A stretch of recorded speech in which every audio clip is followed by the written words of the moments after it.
Seja muito bem-vindo a mais um episódio Bença Pai. Bença Pai? Bença. Bença Pai. Bom? Bença, pai. Eu tô de volta aqui aos estúdios Junior Studio Class. O cara me deixa sozinho na fogueira aqui, bicho. Aí, vou te falar.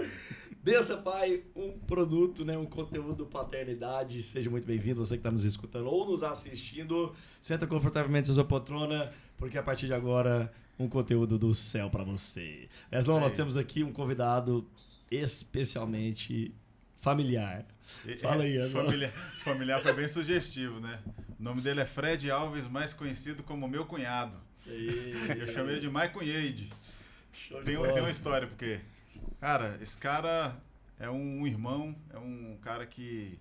Eu fui adotado pela família dele, na verdade, né? Não ganhei uma esposa, né? Casando com a irmã dele. Eu ganhei uma família completa. Fredão, seja bem-vindo, cara. Então, valeu demais, irmão. Valeu. E se tem uma história que ele vai contar aqui, é a referência que ele é, a família dele é sobre paternidade. O pai dele, o senhor meu sogro, o seu Jerônimo, em memória, era um cara espetacular, um cara equilibrado, que tinha um equilíbrio espetacular. E as histórias que o Fred conta sobre a convivência com o pai, a relação, cara, é impactante e eu tenho certeza que vai edificar você, vai edificar a sua vida. Mas vamos lá, Fredão, dê suas credenciais, quem você é, de que cidade você está falando. Bom, primeiramente, muito obrigado, né? Estar aqui, ser recebido de forma tão calorosa, né? E tão familiar também. É sempre muito bom, né? Estar cercado de amigos, né?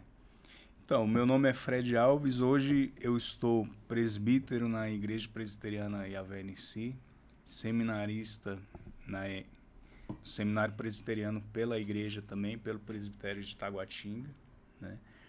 Moro em Brasília, em Taguatinga, né? E é isso, eclesiasticamente é por aí.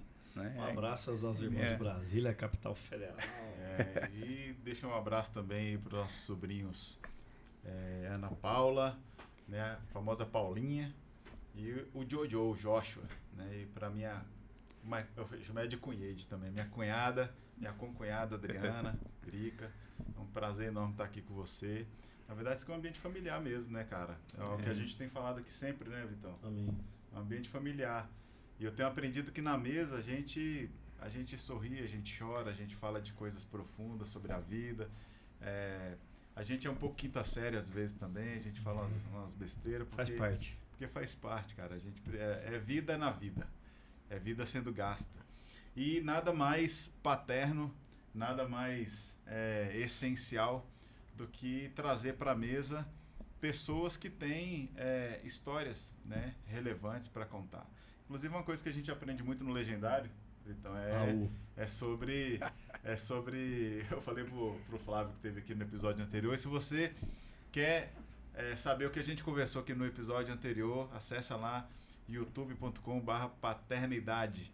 Tá bom? Tem lá o episódio anterior, onde eu falei com dois legendários, né? O Flávio Gordo e o Alan Santana, e a gente até falou muito de você, que foi essa questão de você estar envolvido com os filhos, você abrir mão das suas vontades, de você renunciar àquilo que você quer em prol de gastar tempo de qualidade com os filhos. Né? A gente falou muito disso aqui, falamos de você também em muitos momentos, né? Porque no Legendário a gente aprende esse nível de renúncia, né? Esse nível de essa coisa densa de você falar assim: eu não pertenço ao modelo que o mundo prega, mas eu pertenço a um modelo onde eu me conecto com o pai e ele molda o meu comportamento, né? Bom. Então, esse estágio de correção, assim, que a gente tem muita carência hoje em dia, né, Vitor? Uau, demais. Você que lida com garotos aí, com meninos nas escolas. Isso. E assim, é visível, né, Fredão e Weslão, assim, a criança que está desprovida dessa festa da mesa, né? Total. Por exemplo, os meus filhos apelidaram o momento de mesa a festa da mesa. Então, eles estão jogando videogame, eles estão fazendo qualquer coisa, brincando. Galera, a festa da mesa. Eles sabem que é algum momento que a gente vai estar ali, ou num almoço, ou num café da manhã. é o momento da gente festejar a presença um do outro, né? Olhar nos olhos e celebrar ter alguém na mesa, né? Jesus, quando partiu o pão, ele não é forte isso, né? Mas Jesus não agradeceu pelo pão, né? Isso é forte. Ele agradeceu por ter com quem compartilhar o pão. Isso é absurdamente isso muda muito a perspectiva, né? É outra visão, né? É isso que eu ia te perguntar, Fernão.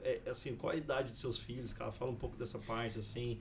E depois eu quero te perguntar sobre uma perspectiva transcultural aí, sobre esse esquema. Mas fala lá, cara, assim, qual que é a idade dos seus filhos e se é, assim, perceptível na vida deles quando estão à mesa, se faz alguma diferença depois de ter estado na mesa, a sua relação ali com eles dali pra frente. Sim.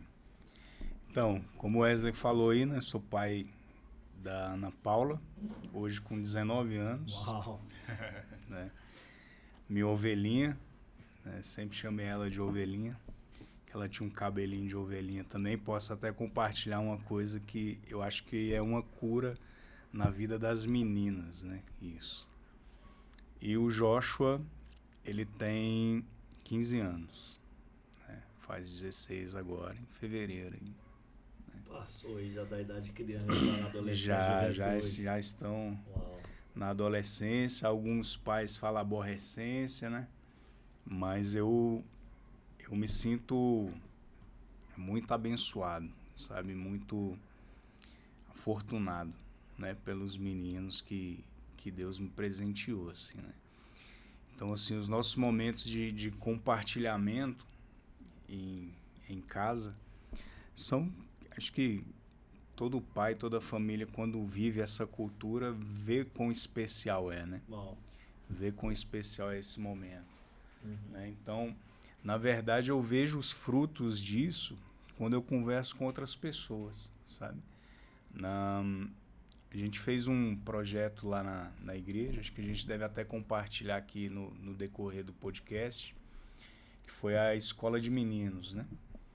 E eu, apesar de estar envolvido, estava no seminário, então não estava todos os dias lá, né?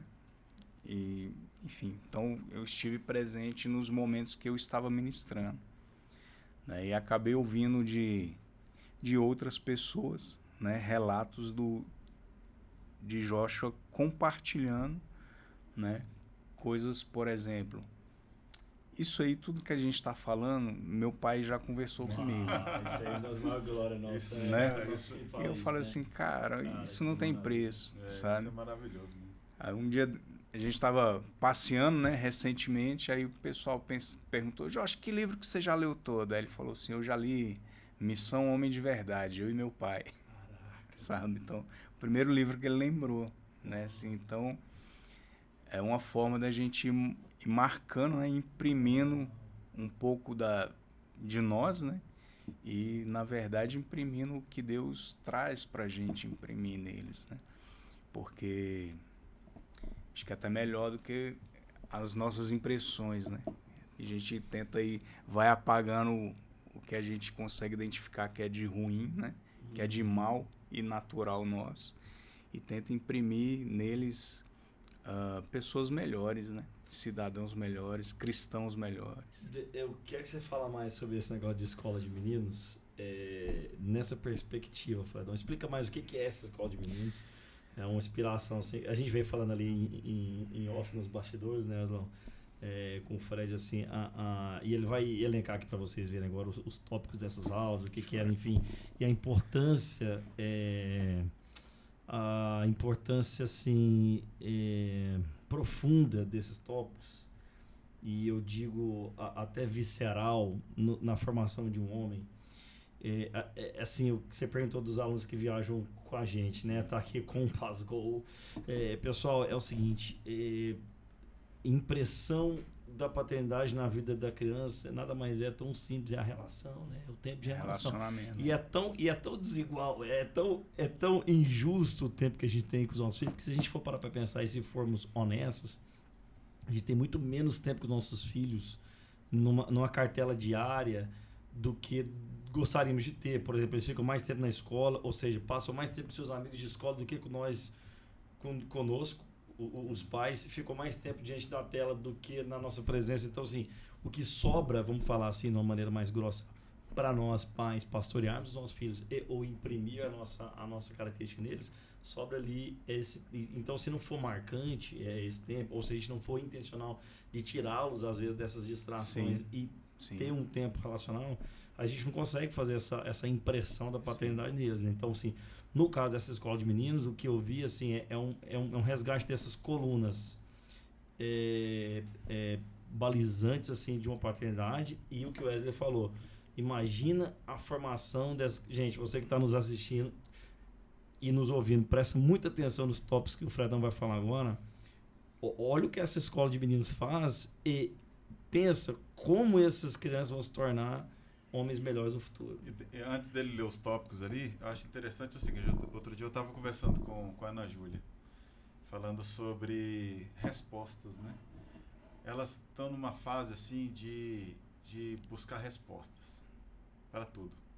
Na verdade, elas sempre foram muito curiosas sobre muita coisa, sobre tudo. Só que agora que elas têm um entendimento maior, 11, 13 anos, tá na pré-adolescência e já na adolescência propriamente dita,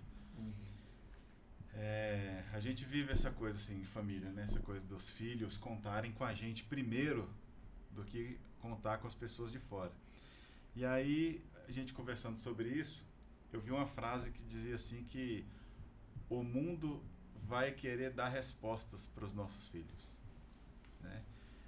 Aquilo que você não explicar direito para o seu filho, o mundo vai tentar explicar de alguma forma. Quando eu falo mundo, gente, não é nada geográfico, tá?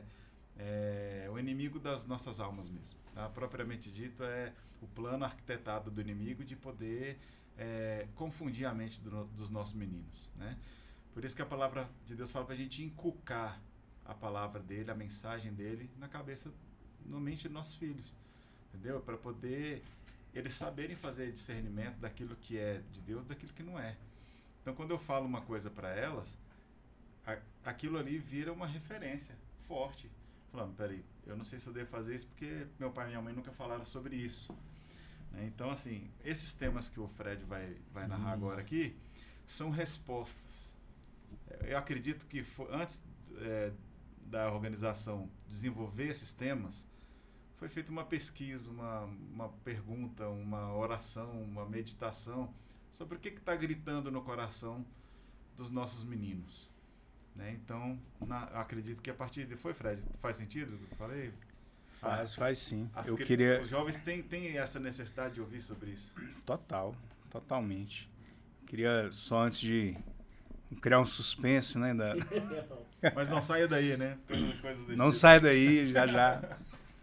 Não, só para que uma palavra que me incomoda desde acho que de 3 meses atrás é sobre remir o tempo, né? Você falou assim que sobra de tempo pra gente, né?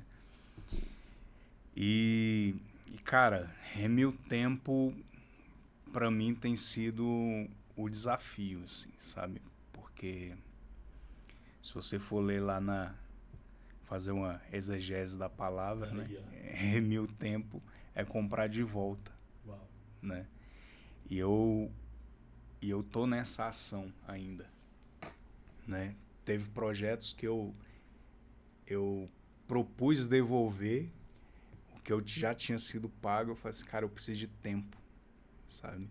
Você já tinha recebido por ele? Já tinha recebido parte, cogitei retornar e a pessoa não quis. Queria que eu fizesse o projeto e abriu mão do prazo. Porque você precisava de tempo. Sabe? Porque eu preciso de tempo, sabe? Para várias coisas, inclusive para a família, né? Então, nós vivemos numa sociedade distraída, como vocês falaram aí também, né? A gente estava conversando sobre isso no carro, nas nossas andanças de hoje aí. A gente vive uma sociedade distraída. Você entra no carro, você liga um som, você não pensa o que você ouviu. Você não está presente, né? Você não está presente. Você para em algum lugar, está numa fila de espera, você abre o celular, né? Então, tudo é entediante, tudo é ruim. Crianças, né? Aqui não tem nada para fazer, nunca tem nada para fazer. Abre a geladeira cheia de coisa, não tem nada para comer, nada tá bom. né? Mas onde eu quero chegar é que, assim, isso nos empurra a comprar raciocínios prontos, né? A gente não quer pensar, não quer parar no silêncio e pensar. A gente viveu uma época de reclusão, né? Quanta confusão não teve porque as pessoas tinham que conviver com elas mesmas, né?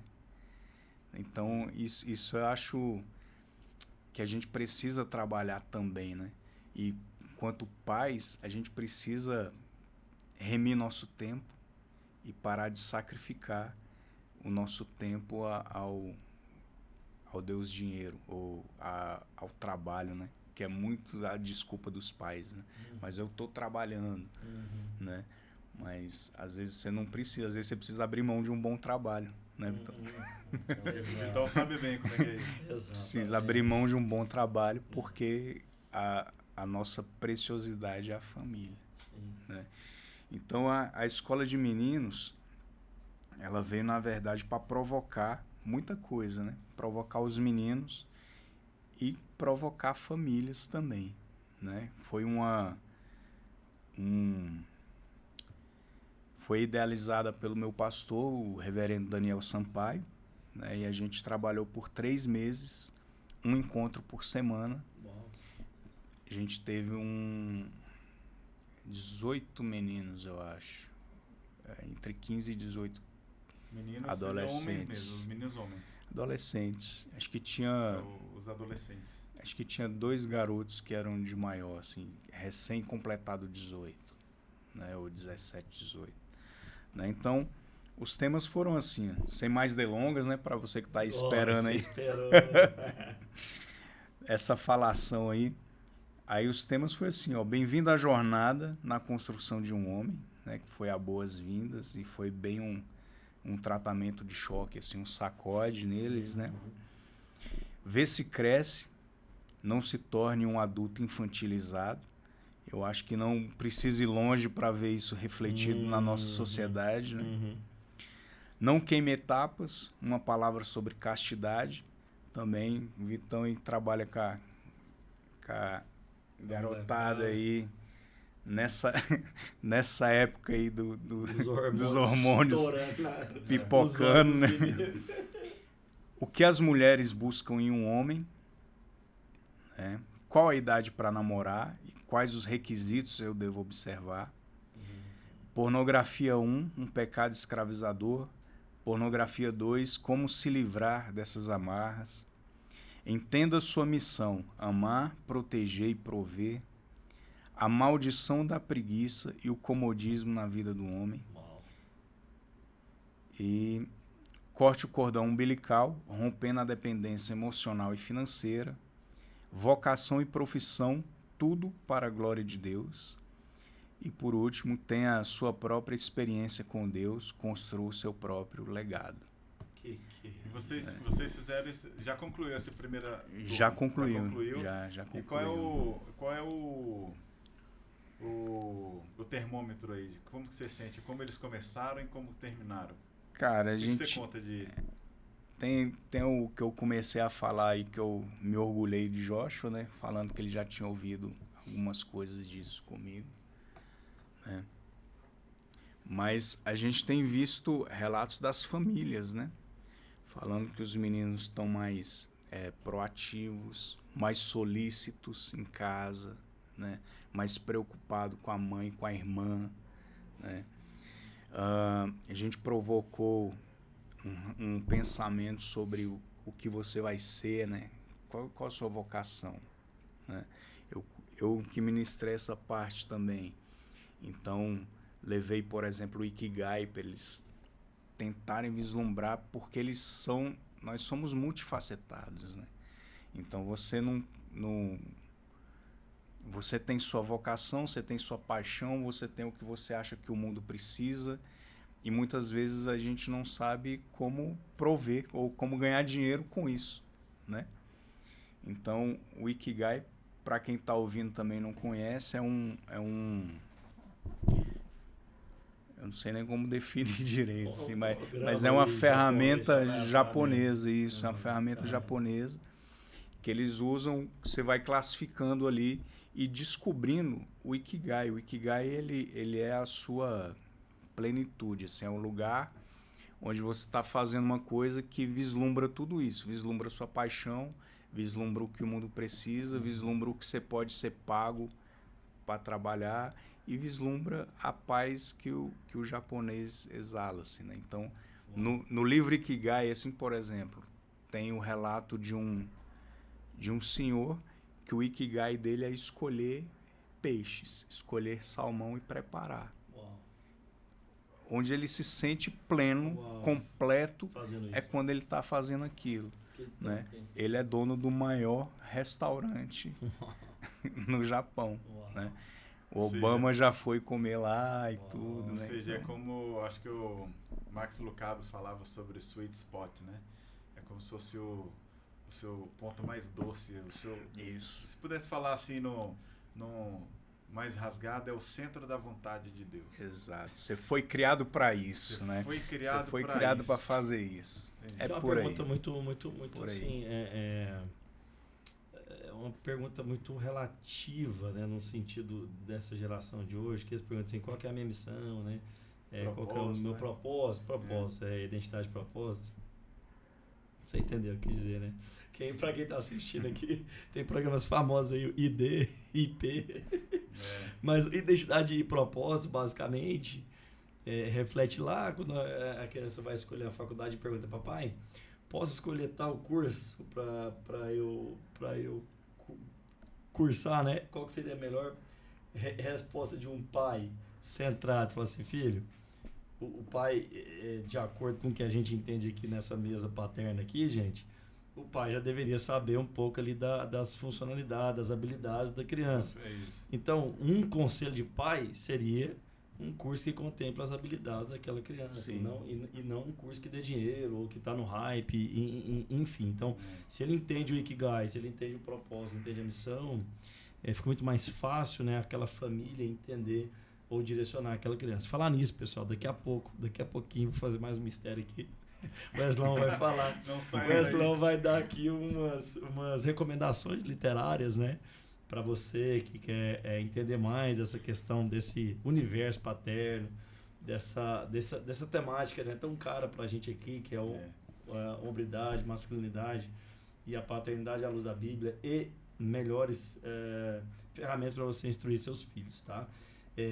Para chegar lá, quero fazer uma pergunta pro Fredão. Fredão, você morou na Oceania, né? Um lugar que o planeta todo talvez deseja conhecer, né? E saindo do Brasil, um dos destinos mais caros, né? Eu, como agência, eu te falo que é um dos lugares mais caros do mundo para sair do Brasil para estar, né? Não é barato. Não. Saindo do Brasil, assim, acho que talvez fora Japão, Dubai, a Austrália tá ali entre os 3 lugares mais caros para sair do Brasil, né? Então é um lugar que muita gente deseja estar, né? São países, né? Com um IDH sensacional, qualidade de vida, né? Criminalidade quase zero, enfim.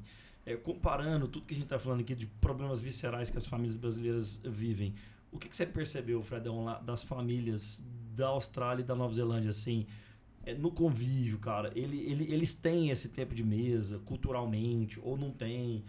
O que você percebeu, assim, a adolescência mais rebelde? O que eles têm de melhor do que a gente, brasileiro? O que a gente tem melhor do que eles nessa composição familiar, sabe? Que, assim, talvez, não sei se você já pensou especificamente nisso, mas eu tenho curiosidade de saber. Se você puder elencar esses pontos pra gente, vai ser muito legal, cara. Bom, eu nunca pensei sobre essa perspectiva, né? Mas eu acho que eu consigo falar alguma coisa. Primeiramente, é um lugar fantástico mesmo, sabe? Mas a gente tem que entender que o ser humano é o ser humano, né? Então, a gente até conversou um pouco sobre isso, né? A necessidade do ser humano da salvação, ela é a mesma, né? É universal. Cristo veio, morreu, e enquanto o humano não entender a sua situação, que ele está em perigo e que ele, sabe? Ele vai achar que a força do braço dele resolve, né?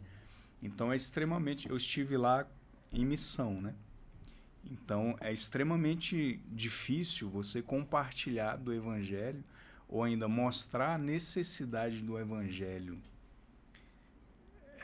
em um lugar onde não exala essas necessidades sociais, né?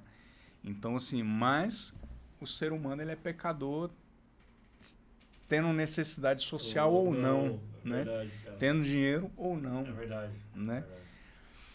Mas socialmente lá, assim, o país ele funciona de uma forma muito interessante, assim.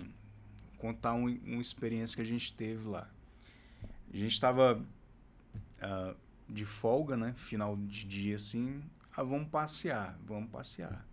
Aí pesquisei. Tem um shopping aqui perto, vamos no shopping. Chegamos no shopping, fechado. Falei, ué. Aí fui pesquisar e era um feriado na Inglaterra. Aí lá também tava feriado, colônia, né? Foi colônia, Inglaterra, feriado. Aí beleza. Aí no outro dia eu falei, não, a gente volta amanhã. Beleza, vamos voltar amanhã. Voltamos ao shopping, era 18 horas, 18 e pouco, fechado. Uau. Aí eu falei assim, não é possível, que é 2 feriados. 2 feriados. Dois que são 2 feriados. O povo tá muito brasileiro, né? Emendando. Mas aí desci, fui olhar o horário de funcionamento. Funcionava só até 17h30. Né? Aí eu parei para prestar atenção. Lá, aqui em Goiânia, a gente tem muito parque, né? Vocês têm bastante isso. Coisa que falta pra gente lá na capital, né? Também. Mas aqui é muito acessível isso, né? Um parque, um lugar para você sentar, ver a natureza, se divertir, sentar, pensar, etc. Né? Então lá tem muito isso também. Né? Então, se você voltasse os olhos para esses espaços, eles estavam cheios de famílias. Então, as famílias estavam lá jogando rugby, tava lá jogando cricket, tava lá brincando de piquenique, jogando frisbee. E o esporte, esse tipo de esporte é muito forte lá. Então, a criança ela já é introduzida a uma atividade esportiva muito cedo. Né? Tem piscinas maravilhosas, públicas, né? que andam pau a pau ou até melhor do que piscinas que a gente vê, por exemplo, em Caldas Novas. Né? Então, e pública. Coberta, aquecida, né? Então, assim, o pessoal tem acesso, né? E é estimulado isso, essa vivência em família, né? Isso me impactou de uma forma bem positiva, assim. Poxa, você conseguir sair do seu expediente de trabalho e conseguir gastar tempo em família, sabe? E outra, a sua família e a família da comunidade onde você está. Né? Conviver ali as famílias, brincar, dividir um lanche, né? Isso muda bastante a interação, né? Você achou? Porque assim, honestamente aqui na mesa, amigos, e para quem está nos assistindo e ouvindo, eu me sinto falho nessa questão assim, de estimular o esporte dos meus filhos, sabe? Assim, moro em apartamento, me sinto fear of missing out, que é o FOMO, né, cara? Trabalhando nas redes sociais quando eu vejo, cara, já escureceu e eu não desci com os meninos para jogar uma bola, para fazer um negócio. E é claro que o pai tem que pensar nisso, né? Tem que schedule, ele tem que agendar isso, ele tem que marcar isso, né? De alguma maneira no seu dia a dia. E isso é um estímulo que a gente está te falando para você que está nos assistindo e ouvindo. Coloca na sua agenda, estimular os seus filhos ao esporte, ter um tempo de relação. O que o Fred está falando, poxa, que massa, né? Que tem um ambiente externo que favorece isso, que as famílias estão ali, a criança vai querer, pai, vamos lá, pelo menos a criança enchendo o saco do pai, vamos. Quem sabe o pai não vai, mas sendo um ambiente externo estimulante ou não, é algo que tem que partir da gente, né? Tirar os nossos filhos de dentro, às vezes, das 4 paredes e ter uma interação relacional ali, intencional com os filhos, né? Eu acho que ali a gente vai percebendo as dificuldades dos nossos filhos ou as principais necessidades, na verdade, que a gente pode ajudar ali no dia a dia. Esse é um papo que eu tenho muito com o Fred, muito frequentemente, porque Eu, antes da obesidade, eu era atleta, mesmo gordo, assim, mesmo obeso, doente. O Fred sempre me encorajou a fazer jiu-jitsu. Ele faixa preta de jiu-jitsu, professor de jiu-jitsu, inclusive uma coisa que eu queria comentar aqui sobre isso. E uma vez eu lembro que nessa circunstância aí, de encontros e desencontros, né, morando em Brasília, a gente aqui em Goiânia, às vezes se encontrando, a Ana Júlia, a minha filha de 13 anos, ela escorregou na escola e machucou a mão, a coluna também, que ela caiu sentada assim, escorregou num conezinho lá do exercício, da educação física. Ele machucou, cara, tivemos que levar para o hospital, tava tomando remédio. E o Fred falou uma coisa para mim assim, cara, coloca a Ana Júlia no jiu-jitsu, porque no mínimo ela vai aprender a cair. Ela vai cair mais adequadamente, o risco de lesionar é muito menor. E assim, pode parecer uma coisa assim boba, mas olha que o nível do cuidado do pai, de atenção, de prevenir que o filho lesione, né, que ele machuque gravemente.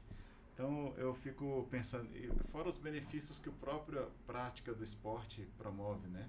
Então eu queria que daqui a pouco a gente volta nesse assunto da escola de meninos, que é inesgotável, eu acho que é incrível essa ideia. Pode pegar cada tema e exatamente. fazer um podcast. Vai fazer uma série. Mas eu queria falar especificamente sobre o esporte, Fred, porque você é um cara que sempre me encorajou, cara, luta, a filosofia do jiu-jitsu, e você é um cara focado, mas eu sempre vi os seus 2 filhos e a sua esposa, se não praticando, mas estão ali, estão no ambiente. E você coordenava, você dava aula de jiu-jitsu numa comunidade carente em Brasília. Né? E você era, muitas vezes, eu julgo, né? Estou julgando, a referência masculina, paterna, mais expressiva na vida da maioria daquelas crianças. Como é que foi essa experiência? Como é que o esporte, sobre tudo isso que eu perguntei aqui? Vamos lá. Bom, o jiu-jitsu entrou na minha vida, foi uma coisa muito interessante. Assim, na verdade, foi por conta do evangelho. Olha isso. Sabe, eu tenho o Eric, você conhece o Eric, hoje é meu amigo e irmão, né? Mas na época ele tinha recém casado com a Denise, né? A Denise estava grávida do Pedro. Hoje o Pedro faz medicina, mano. Ali. Eu falei o tempo tá passando. né? Eu falei assim, Pedro, você tem que especializar em geriatria, viu? Que eu tô... mas foi para discipular e acompanhar o Eric, porque ele praticava jiu-jitsu, sabe? Então, ali eu comecei a praticar também, né? O tempo passou e hoje sou faixa preta, hoje o Eric é faixa marrom, né? Então, assim, acabei passando ele em algum momento aí, porque cada um tem sua jornada, né? O jiu-jitsu, ele é bom por isso. Ele não vai escolher você por ser o melhor atleta, por ter o melhor físico, por ter a idade certa. Ele cabe todo mundo, sabe? E cada um tem sua jornada, sabe? Tem gente que é mais habilidoso, de repente destaca mais, né? Mas ele é bem justo. Uma equipe séria de jiu-jitsu, você vai ver que isso é bem justo. Né? Então, assim, com relação à família e o jiu-jitsu, né? Isso aí foi é uma coisa bastante interessante, né? Eu cheguei a comprar e montar tatame em casa, né? Para treinar jiu-jitsu e ensinar para a família, né? Mas a adesão não foi muito grande, não. Meus alunos faltavam muito. E eu comecei a abrir a garagem para rua mesmo, assim. Né? Olha só então, isso, então, assim, a molecada passava na rua, ficava vendo aquela movimentação ali, eu ia chamando para treinar, né? E, cara, você vestir lá perto de casa, tem uma que a gente chama de Vila dos Carroceiros, né? Hoje nem é mais tanto assim, mas a época era. Que é um pessoal mais carente, né? Então a gente trouxe, os meninos apareciam lá, a gente conseguiu matricular eles em escolas, sabe? A partir dali a gente soube. Tinha um garoto que treinava com a gente que era da parte da educação e auxiliou nisso, né? E quando você põe um kimono numa criança e você fala para ela que ela vai ser um campeão, você está mudando a realidade dela, independente do que ela está vivendo em casa, sabe? E é totalmente possível, sabe? No jiu-jitsu é totalmente possível, porque o que você trabalha com viagens é muito mais fácil mandar um atleta competir na Austrália do que eu mandar um elenco de futebol competir na Austrália, né? Da mesma forma, se o garoto tem talento para o jiu-jitsu, basta ele estar lutando. Ele não precisa passar em peneiras e peneiras e peneiras. O próprio campeonato vai selecionar ele. Maravilha. Então é bastante fácil. Quando muda assim, a faixa, né? É bastante simples, mas não é, sabe? Não é tão fácil. Não é tão fácil. É simples. A conta é simples, né? Então é isso. Aí, disso aí o projeto foi para uma igreja parceira lá na Ceilândia, lá em Brasília, né? E lá tinha essa situação que o Wesley falou, assim, né? De meninos e meninas sem referência, né? Sem referência truncada, o respeito faltando, né? E tudo isso a gente ministra no tatame, né? Você ensina a disciplina do jiu-jitsu, do judô, da arte marcial. Ela é bem presente, né? O jiu-jitsu ele também tem raiz japonesa, igual. Sim. Mas aí agora tem o jiu-jitsu brasileiro que virou uma espécie de outra linha, assim. Como é que é isso especificamente, Alfredão? Tira essa minha dúvida aí, cara. Porque assim, eu fiz judô, né, cara? Enfim, essa foi a arte marcial japonesa que eu fiz. Mas eu tenho muita dúvida dos Grace aí, que virou o jiu-jitsu. Você fez o judô, então você praticava o neuazar no judô. Isso. Que é o jiu-jitsu. Aquela parte do chão. Parte de solo. Isso. Né? Então, aí a família Gracie popularizou, né? Isso. Popularizou esse tipo de luta. E na origem do UFC lá, você vê que o Royce Gracie convenceu o mundo em lutar agarrado, né? Lutar no chão. Uhum. Né? Então, aí você vai... A gente pode levantar uma bola aí e os espectadores aí, a galera compartilhar, né? Quem é o pai de quem, né? Se o jiu-jitsu é o pai do judô ou se o judô Quem nasceu primeiro? é o pai do jiu-jitsu, né? Porque existem as duas teorias, né? Mas a gente luta igual o atleta de judô em pé e o atleta de judô ele luta solo igual a gente luta. O que muda, na verdade, é a regra do judô e a do jiu-jitsu, né? Pra gente não tem problema nenhum cair de costa no chão. Já o judô, se fizer isso, você já acaba, né? Uau. Então, pra gente, a luta começa depois que cai, né? Legal. E o judô tem um tempo ali no chão. Dá pra tirar várias muitas lições. insights, Gente, eu vou dar uma pausa aqui para falar de um apoiador maravilhoso desse programa incrível, que é a Kombucha Romar. Eu não vou fazer aqui uma hipérbole. É a melhor kombucha do mundo. Você não tá entendendo. Ganhou realmente um prêmio de melhor kombucha do Brasil. Né? Um probiótico maravilhoso, pessoal. É lá pra mim. Tá aqui, Juneiro tá mostrando aí, Studio Class. Pessoal, a melhor kombucha do Brasil, Kombucha Romar, melhor não há. Eu posso falar que eu tô tão viciado, né? Gosto demais da kombucha, que às vezes eu entro num lugar pra comprar uma bebida do suco que eu fico olhando, cara, se tem uma kombucha. E pergunto, você tem kombucha? Aí tem gente que fala, o quê? Né?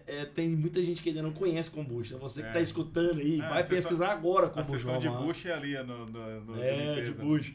Vai lá, olha aí, Kombucha Romar, entra no Instagram deles, pessoal, por favor. Grande abraço, Rodrigão Ficanha. É diferenciado, apoiador desse programa aqui, benção, pai. É uma benção, a Kombucha Romar. Eu fiz um teste na imersão. Participei de uma imersão com o Rodrigo. E eu fiz um teste, cara. Eu nem falei isso pra ele ainda, vai saber agora no podcast. A imersão foi no sábado o dia inteiro e no domingo o dia inteiro. O sábado e domingo, não tô fazendo apologia, não tô dizendo que isso é certo, tá? Mas foi um teste. Eu fiquei o sábado inteiro e o domingo inteiro sem tomar água, só tomei kombucha. Cara, o meu organismo parece que desinchou. Limpou, assim, né? Limpou completamente, cara. Sim, não substitui, obviamente, gente. Entende o que eu tô falando. Mas é uma bebida democrática que, se eu tomo um refrigerante convencional, eu fico inchado com dores abdominais. Eu já falei aqui em outros episódios que eu sou bariátrico, então não é qualquer bebida que cai bem hoje em dia. Né? Nenhuma bebida cai tão bem como a própria água, né? Mas a kombucha veio para tirar essa fissura que eu tinha por coisa gaseificada, assim, por refrigerante mesmo. A kombucha, cara, veio para democratizar a saúde. É uma né? bebida então, parabéns, Rodrigão. natural, Obrigado aí pelo né? apoio. Obrigado natural, demais pelo apoio. Não tem açúcar, não tem nada. Incrivelmente, probióticos, né? Se você descobrir a kombucha, e tem que se arrumar, tá, galera? Vai pesquisar aí na Sociedade Kombucha, se não tiver arrumar, entra no Instagram do Rodrigo ou da Kombucha Romar e manda entregar aí na sua cidade, no seu lugar. Eu já fiz o Rodrigo entregar lá na esquina da minha casa, para poder ter um lugar ele entrega aqui. Ele entrega aqui direto. Valeu, Rodrigo, um abraço, irmão. Cara. Fredão, você falou um negócio do cabelo aí de sua filha. Eu quero que você especifique melhor esse episódio da ovelhinha aí, né, que você falou, porque eu também tenho algo para falar sobre isso, ou seja, a importância, né, Oslão, vocês que têm filhas mulheres, né, vocês dois, a importância da classificação paterna, né, na formação ali da mulher, e depois o entendimento dela em relação ao que é o modelo de homem, né? Mas, sim, antes de chegar nessa parte, explica aí a questão do cabelo aí da sua filha. Bem lembrado, hein? Então, a Ana Paula, quando ela nasceu, né? Aí ela tinha um cabelinho bem enroladinho, né? Então, o cabelinho dela crescia pra cima, assim, né? O Black Power, né? O famoso Black Power, né? E formava aquele blackzinho e eu achava um barato. Aí eu chamava ela de ovelhinha, né? Chamava ela de ovelhinha. Eu falava que ela era minha ovelhinha, uma ovelhinha pra lá, pra cá e tudo, né? E o cabelinho dela, que a gente ia crescendo e penteava, aquela questão toda que as mulheres que estão ouvindo aí sabem até mais do que eu também, né? Então, mas o cabelo é muito importante pra mulher, né? O cabelo é muito importante pra mulher. Então eu vi na verdade, nós estamos em 2024, 23, 22, 22? Bom, eu trabalhei um tempo no Ministério da Saúde, sabe? E lá eu viajava bastante e uma das pessoas do cerimonial, ela foi e falou assim pra mim: Fred, você sabia que meu cabelo é enrolado? Eu falei, por que você alisa? Eu nem falo alisa, na verdade. Eu falo, por que você derrete seu cabelo? Em termos... termo mais profissional e técnico. Quase isso, meu. Termo masculino, né? Cabelo derretido, né? A mulher com cabelinho... né? Não, nada contra também, tá? Vocês me compreendam aí. Não cancelem ele, não. Não me cancele, não. Mas porque eu sempre achei que o mais natural possível é o mais belo, assim, né? Isso é uma opinião minha, né? Então, aí eu falei e ela falou assim que... Aí eu contei sobre a Ana Paula, né? Que ela cresceu, eu validando o cabelo dela, brincando com ela como ovelhinha e tudo, a ponto de que a Ana Paula, acho que ela fez escova, acho que umas 2 vezes ou 3. Na vida dela. Na vida até Uau. agora, né? E quando pequenininha, na vez que ela fez, aí ela ficava passando a mãozinha no cabelo assim. Aí ela terminou a escova e virou para Adriana e falou assim: mamãe, eu posso lavar? Olha, cara. Porque ela queria os cachinhos de volta. Eu ficava brincando que eram os tonhonhões, né? As molinhas, né? Então, que ela queria os tonhonhões de volta, né? Então, contei isso para essa moça. Ela falou assim: Fred, meu pai sempre esculhambou meu cabelo. Olha isso, cara. Sabe? A ponto de ela só anda com o cabelo alisado por conta disso, sabe? Então, assim, mulheres, não precisa estar sempre de cabelo escovado.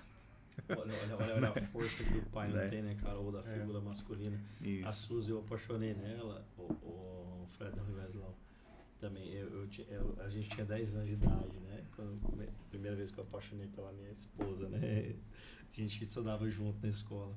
Cadê o olhar zero? O olhar zero, aí, ó. Suzy aí, ó.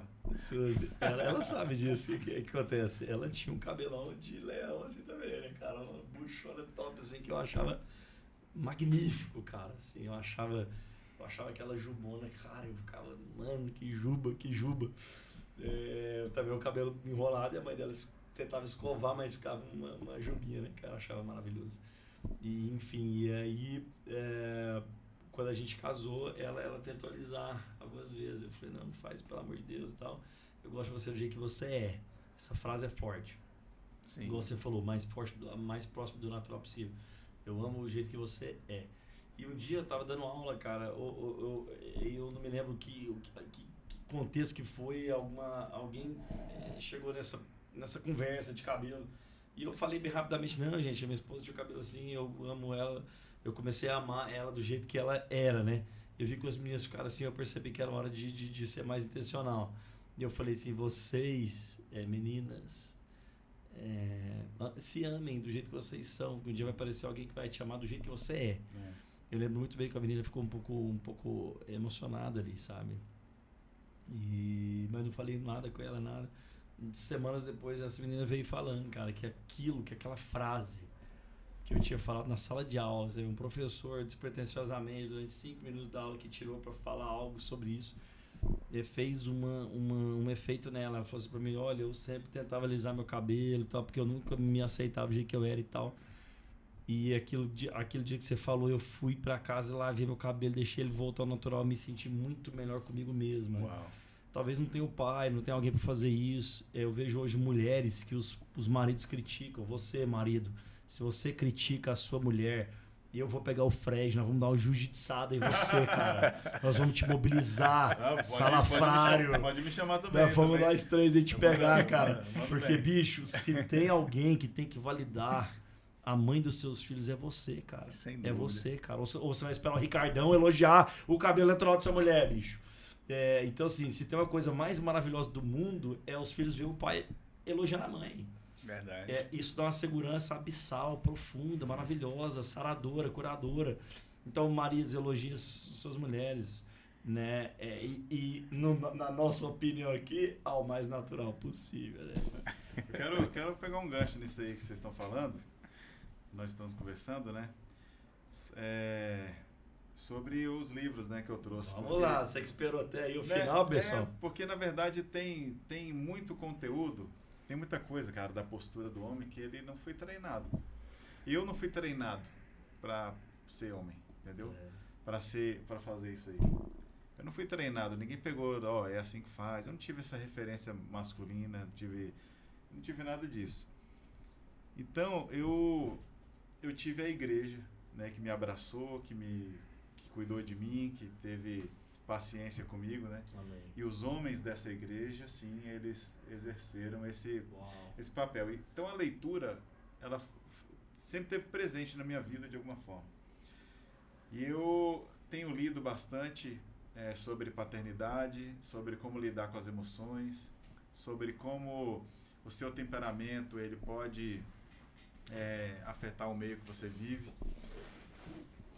Eu acho que a gente está vivendo um tempo bastante interessante, que nunca se falou tanto sobre os diagnósticos, né? TDAH, autismo, diagnóstico de TOD, muitos outros diagnósticos, né? Nunca se falou tanto sobre isso. Isso não é uma crítica, até mesmo porque existem profissionais sérios que estão à frente, né, nesse engajamento para a felicidade do diagnosticado, né? Para que ele descubra ferramentas de como viver uma vida em paz, né? Não escrava do estigma, né? E a leitura tem trazido essa liberdade, né? E eu trouxe aqui alguns livros que eu queria recomendar, cara, de coração mesmo. São livros, né? Não foram. São livros que ainda me trazem a possibilidade de pôr em prática isso que a gente está conversando aqui. Essa coisa de validar o outro. Exemplo, linguagem de amor. A linguagem de amor da Paulinha, da Ana Paula, é essa. De repente é uma palavra de afirmação, não sei. Ela quer ouvir isso do pai dela. E quem que valida isso? O pai, cara. É o pai. Por que tem tanta gente hoje em dia fazendo demonização facial, né? Harmonização facial, deformando o próprio corpo, em busca do corpo perfeito, querendo agradar quem? Querendo preencher que vazio? Correções, uma coisa ou outra, né? Beleza, tá tranquilo. Mas tem mutilações, muitas vezes, né? Que acontecem. Eu queria recomendar o primeiro livro aqui, que é Eneagrama, né? Você vai pegar aí, Uma Jornada de Autodescoberta. Esse livro aqui, ele vai tratar dos perfis pacificadores, perfeccionistas, auxiliadores, realizadores, românticos, investigadores, leais, entusiastas, né? Contestadores. E muitas vezes a gente precisa saber dar nome para o nosso tipo de comportamento. Esse livro é uma ferramenta incrível para você que é pai. Vou falar diretamente com os homens aqui. Os homens têm que ser chamados para o tempo de devocional, de leitura, meditar profundo naquilo que é importante para o seu filho. Isso é amar, né? Isso é amar, é o que a escola de meninos propõe. É amar, prover e andar junto e caminhar.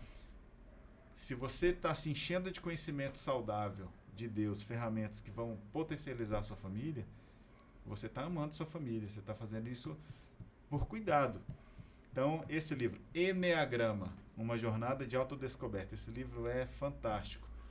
Os autores, Ian Morgan e Suzanne Ian Morgan Cron, Stabile. Suzanne, você falou esse nome não, Stabile,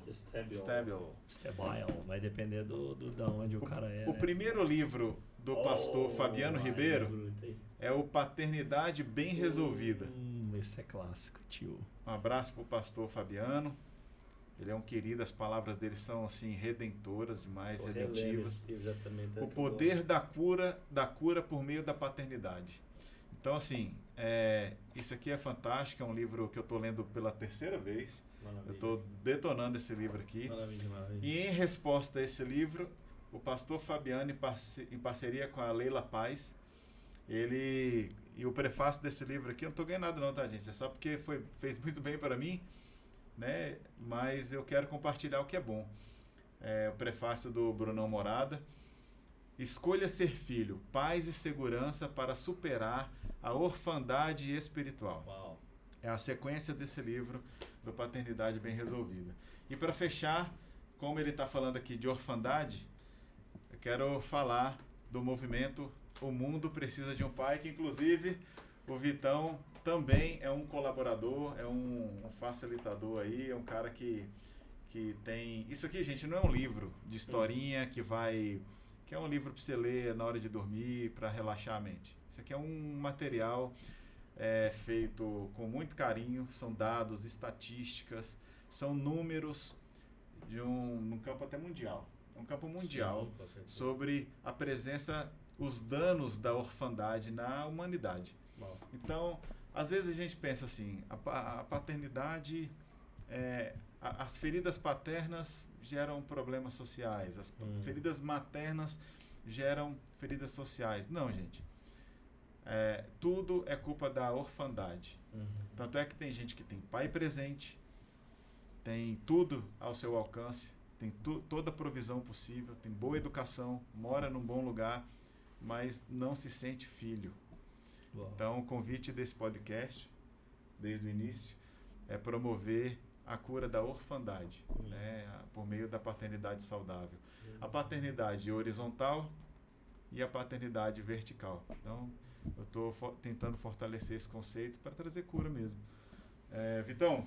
Chegamos ao final aí, né, meus amigos? Vamos deixar aí o Fredão fazer as considerações finais aí. Fredão, o que tem no seu coração, cara, depois dessa avalanche de recomendações aí do Weslão nas literaturas maravilhosas? O Mundo Precisa de um Pai, pessoal, Cassie Cartens, é um sul-africano, né, que começou esse movimento.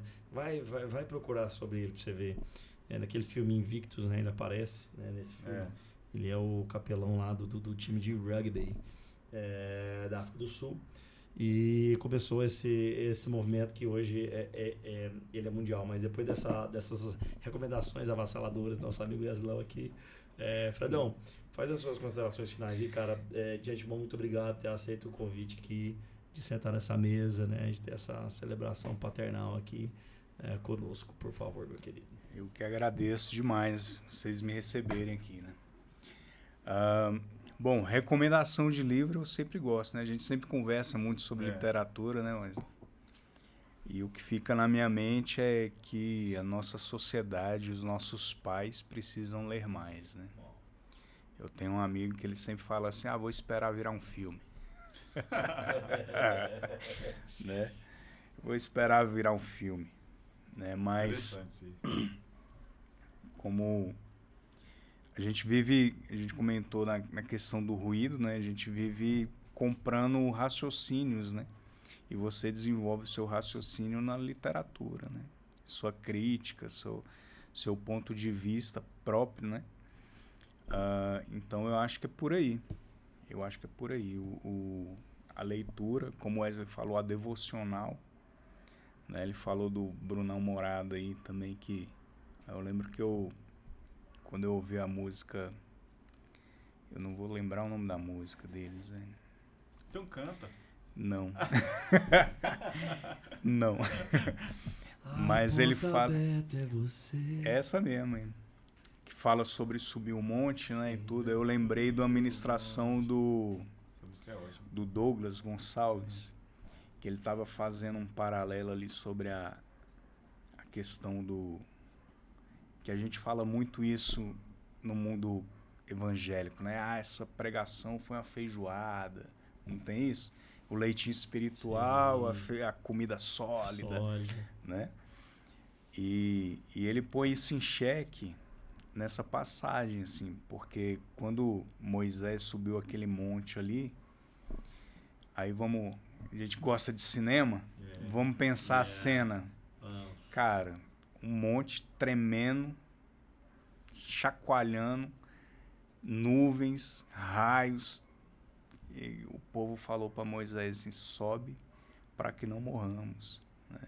Aí o Douglas Gonçalves ministra isso e fala assim, irmão, a gente fala isso todo dia pro pastor, vai lá e ora por mim, para que eu não morra, sabe?